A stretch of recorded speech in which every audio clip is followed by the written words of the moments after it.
Après le Dieselgate Volkswagen, voici que le groupe Fiat Chrysler aux États-Unis est accusé par l'Agence américaine de l'environnement d'avoir délibérément truqué plus de 100 000 moteurs diesel à l'aide de différents logiciels. Objectif, minimiser les émissions d'oxyde d'azote, le fameux NOx, afin d'échapper à des taxes ou d'éventuelles amendes.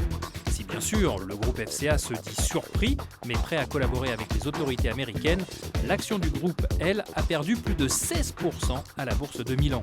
Une chute moins prononcée pour Renault, qui depuis vendredi doit faire face à l'ouverture d'une information judiciaire pour tromperie sur les qualités substantielles et les contrôles effectués sur les émissions polluantes de ses modèles. À Paris, le titre a conclu la séance avec une baisse de près de 3%. 10,3 millions de voitures vendues en 2016, c'est le nouveau record établi par le groupe Volkswagen. Un record d'autant plus significatif puisqu'établi en plein Dieselgate. La plus grosse progression concerne le marché chinois avec une augmentation de plus de 12%. Au cas par cas, toutes les marques du groupe progressent, de Seat de 2,6% à Lamborghini qui remporte la palme avec 7% d'augmentation des ventes. Non, elle n'était pas à Détroit, mais elle sera à Genève en mars prochain.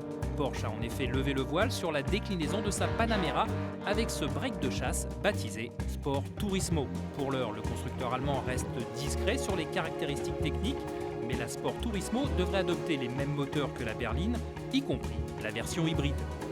Voilà une concurrente toute désignée pour le Mercedes CLS Shooting Brake. Attention, petit rappel, c'est en effet demain que rentre en vigueur le plan de circulation critère dans Paris. Les jours de pic de pollution, seuls les véhicules équipés de la vignette autorisée pourront accéder aux zones de circulation restreinte de la capitale. Plus de 2 millions d'automobilistes se sont déjà portés acquéreurs de cette éco-pastille vendue 4,18 €. Pour savoir où vous la procurez, rendez-vous sur turbo.fr où un article complet lui est consacré. Voilà qui nous amène à la question de la semaine. Pensez-vous que la mise en place de cette éco-pastille soit une mesure efficace? Oui ou non? Donnez-nous votre réponse sur turbo.fr. He's back!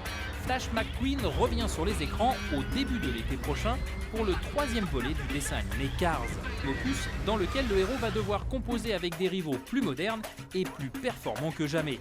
Flash McQueen gardera-t-il le leadership? Réponse au mois de juillet prochain.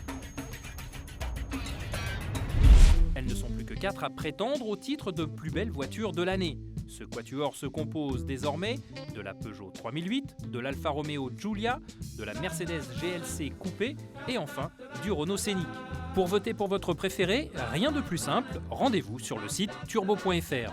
Le nom de la gagnante sera dévoilé lors du Festival Automobile International le 31 janvier prochain à Paris. Savez-vous pourquoi les Russes sont si forts en patinage artistique? Eh bien tout simplement car ils révisent leur programme sur la route avant d'arriver à leur compétition. Et hop, un double accès.